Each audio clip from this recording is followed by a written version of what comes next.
Yesterday is a former Miss America and a multifaceted entertainer who has earned praise for her work on stage, in film, and on television. Not to mention in the recording studio, she's sold over 4 million albums, and her latest release is a collection of Christmas songs called Silver and Gold. You recognize that face. Vanessa Williams joins us here in the studio today. Nice to see you. Good morning. Tell me a little bit about the album and how you went about choosing the songs to go on it. It's my second holiday album. The first one came out in '96, called Star Bright, and did really well. I love the holiday season, and there's a wealth of material. It was a great entree to reintroduce me back into the recording industry, since my last solo album was in '97 called Next, and took a little detour doing some film and television, and it's nice to be back in the studio and making good music. And doing this on Broadway as well. Yeah. You've got 2 nights remaining and sort of a short stint here in New York on Broadway to help promote the album itself. What kind of crowds have you been seeing? It's been fantastic. My show has luckily string horns and dancers and the Broadway Gospel Choir.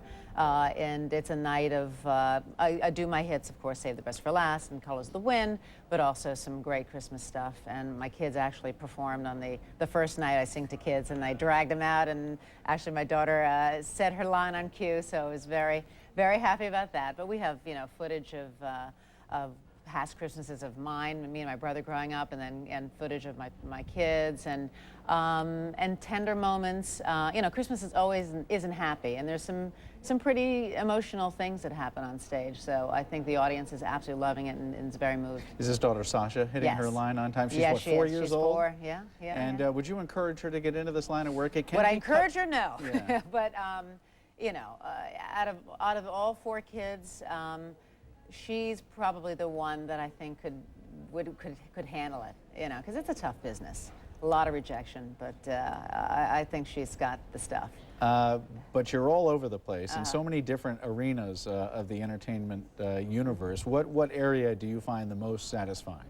I would have to say Broadway. I have no problem doing 8 shows a week. The combination of playing a role, singing, acting, and dancing in front of a live audience every night just thrills me. And again, being at the Palace Theater, having Judy Garland to have her spirit up in that place, it just feels like home. It's the perfect combination. Your Broadway experiences have included Into the Woods, Kiss of the Spider Woman. Would you be anxious to get back into that 8 shows a week schedule? It's very demanding. Yeah, it's very demanding. Well, Into the Woods was 2 years ago, so I've had a little break. But I did Carmen Jones down at the Kennedy Center for a brief run, and if the role is right and the creative team is right, I absolutely will. Recording in the studio, what's that like?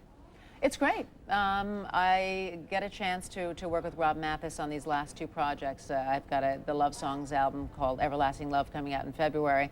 And it's great to get in and be creative and do stuff that hasn't been done over and over again. And that's always the key, to try to find music that has not been done.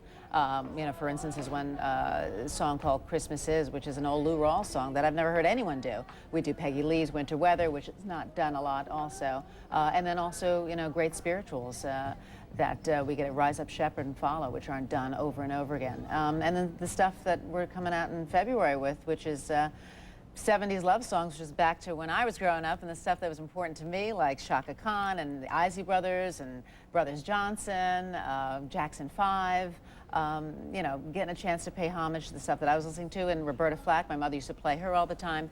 It takes me back and makes me nostalgic. You give you heap a great amount of thanks onto a couple individuals in Silver and Gold, those people who helped you put the album together. How critical is it to you to have these friends around you while recording, and how does it change what we hear on the album itself? Well, Rob Mathis, who is executive producer, also is a brilliant writer and arranger. And we actually recorded a lot of the strings over in London and Abbey Road in the same sound stage that the Beatles did all their famous recordings, the same orchestra that did Lord of the Rings and the Titanic. So there's a certain sound that you get over there that is none other in the rest of the world, because you don't have to over-amplify them. So you get a really unusual sound in terms of strings and making it very clean and pristine.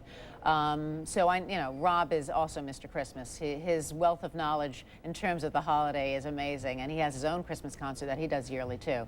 And he's also very spiritual and deep. So going back to him was a no-brainer. But also, I majored in musical theater. I always ask all my friends, give me some show tunes that I might not know about that might have some good holiday stuff, so we can get a variety of things that are obscure and not done again over and over again. Yeah, finding the good material seems to be key. We've Yes. also seen you popping up in some Radio Shack ads of late as well. Tell me about the advertising universe. Has that been something that's been new to you or not new? Or? I've been with Radio Shack for about 3 years, Proactive for about 3 years too. So they've been, it's a nice staple to be able to have that and also be able to be creative on the side. They've been great. Proactive has been fantastic because Advertising kind of pays the bills. It does, and it allows me to be able to produce a show on Broadway and have to write a check and not have to, although it does still make me go when I have to write a check to give to the Nederlanders to use the Palace Theater. Well, listen, we appreciate you coming up here today. Best of luck to you, not only with Silver and Gold, but also the next album coming up, which is Everlasting January, Love, yes. Everlasting Love. Yes. Vanessa Williams, good to see you. Thank you.